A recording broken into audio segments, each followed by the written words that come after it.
In this message, I wanted to talk about what it is that causes us to grow, to be the man of God, the mature man of God that God wants us to be. Peter tells us in 1 Peter chapter 2 that we are to desire the sincere milk of the word that we may grow thereby. If so be you have tasted that the Lord is gracious. So first of all, we see that God is gracious. He loves us. And because we see that, we desire to know him. And the way we come to know him, Peter says here, is by desiring the sincere milk of the word that we can grow thereby. Think about this for a moment. This means that the believer's initial and subsequent growth must have as its foundation the sincere milk of the word. The first things, right? This shows how very important it is that we hear the truth about salvation and all that is linked to it from the very beginning, from the very start, to ensure that the growth we experience in all the areas of the scriptures that the scriptures teach us about is based on solid biblical truth. The foundation has to be right, or the rest of the house will not be. A solid foundation, and not on man's wisdom. And only then will we be prepared to partake of the meat that gives us the ability to discern between good and evil, as Hebrews 5:14 tells us.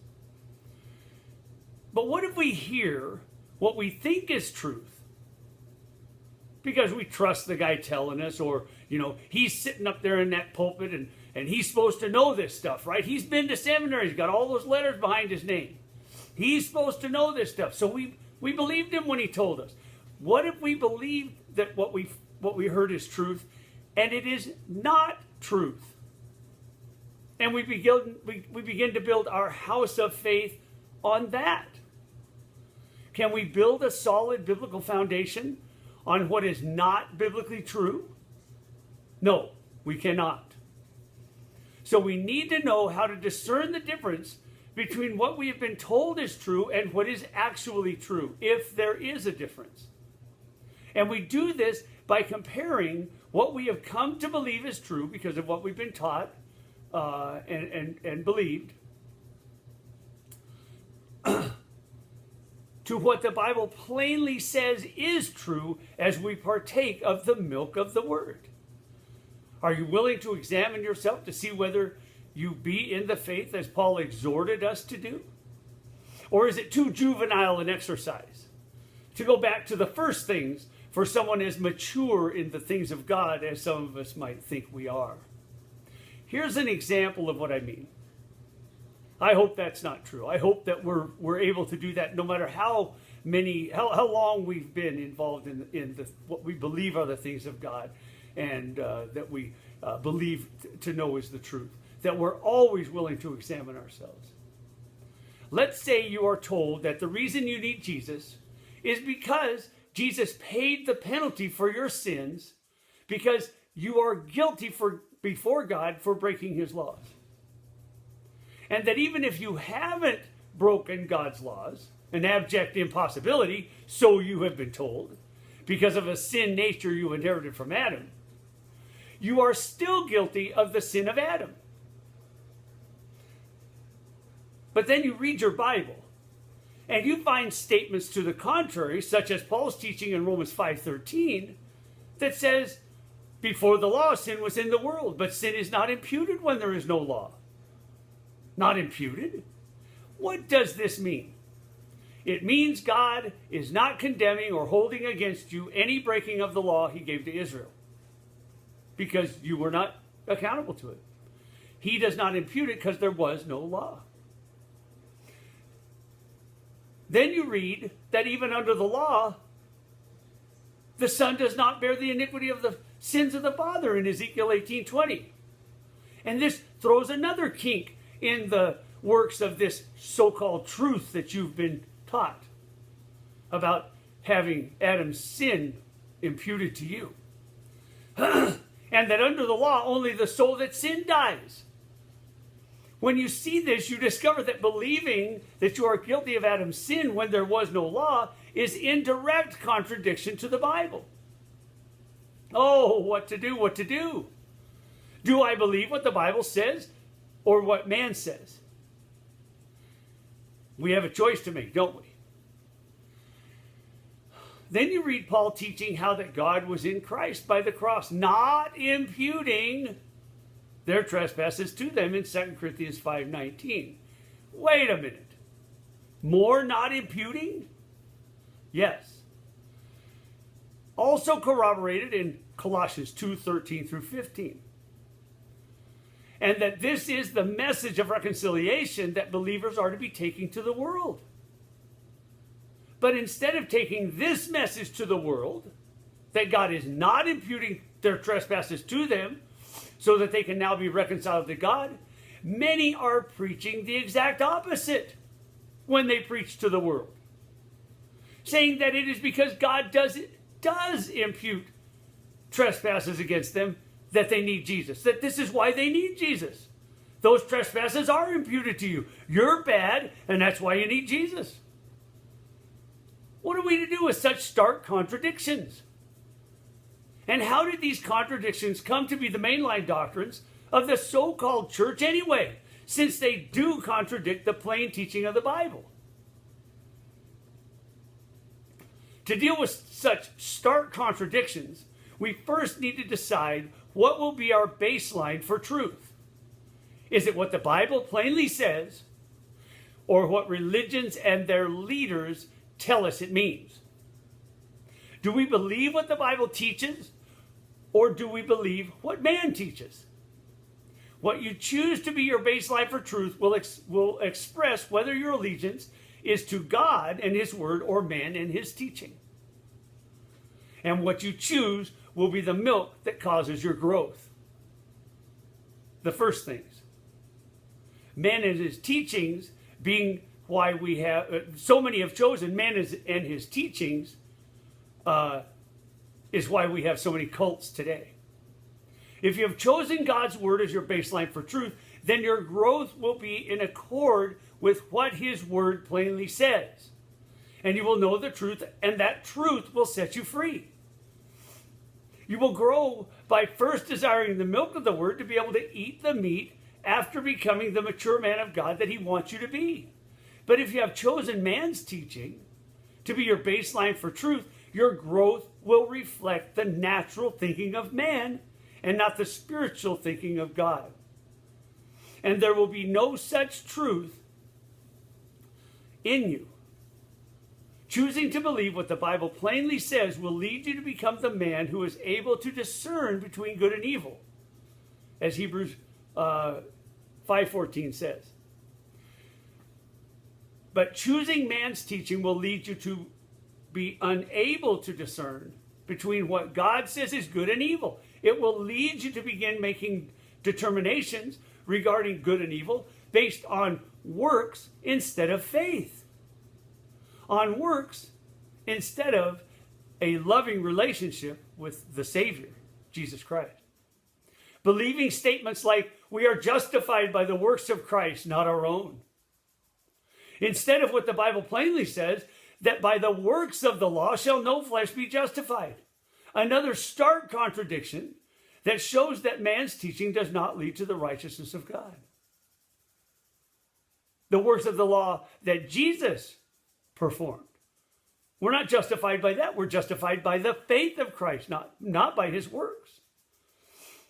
That's in Galatians 2:16 through 21. If you have been led astray by following man's teachings instead of the plain teaching in the Bible that has led you to believe in a justification by works, and have now seen that the truth is very different, then turn from those false teachings, those false beliefs, repent, and believe, which is to repent, and believe the plain teaching in the Bible. Believe God, not man. Return to your first love as Jesus admonished the church at Ephesus. Your love for Jesus that resulted from realizing that he loved you first, a love that brought you to believe in him in the first place. And once again, desire the sincere milk of the word that you may grow thereby. Thereby, meaning that it is not a growth that comes from man's wisdom, which is justification by works, but growth that comes from believing in Jesus as he showed us. He believed the Father, saying, nevertheless, not my will, but thine be done.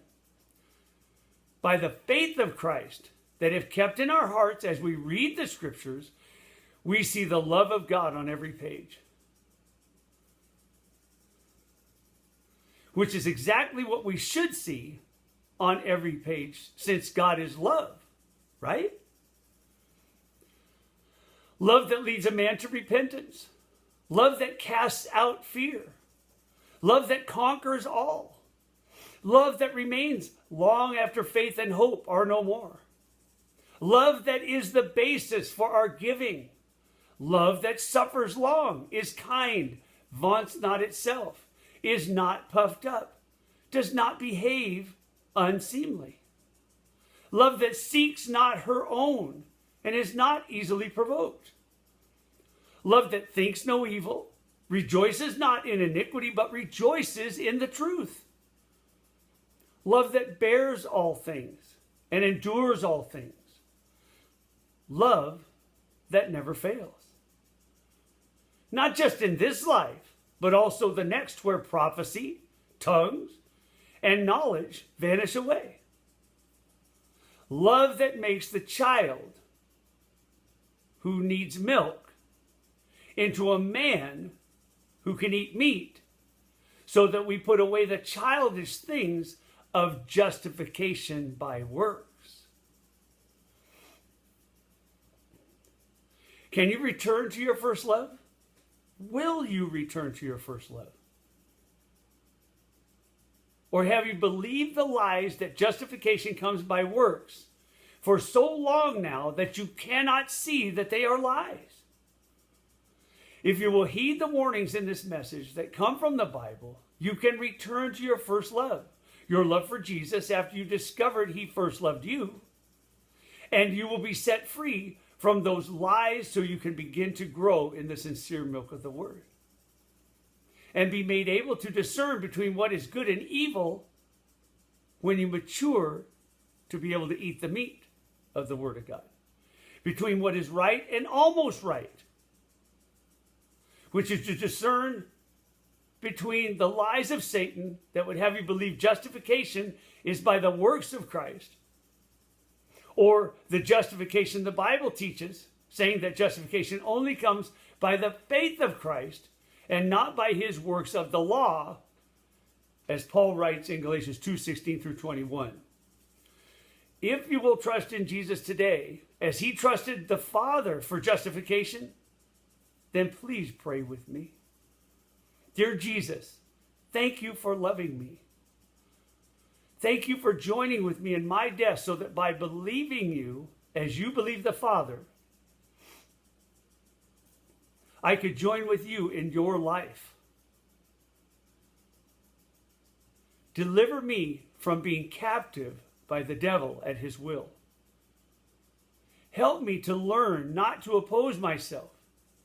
Help me to forsake the justification by works doctrine that the bad milk I got at the first grew me in.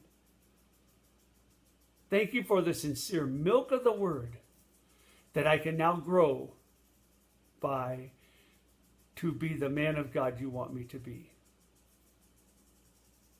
Thank you for loving me so that I could learn to love you and others as I have been loved. In Jesus' name. Amen.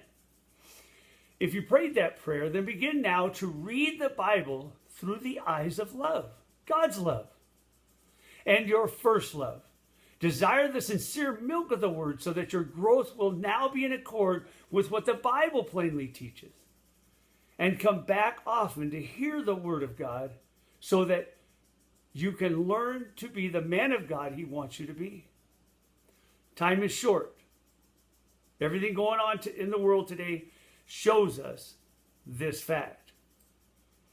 None of us know when the Lord will call us home. So there is no time to waste. See you there or in the air.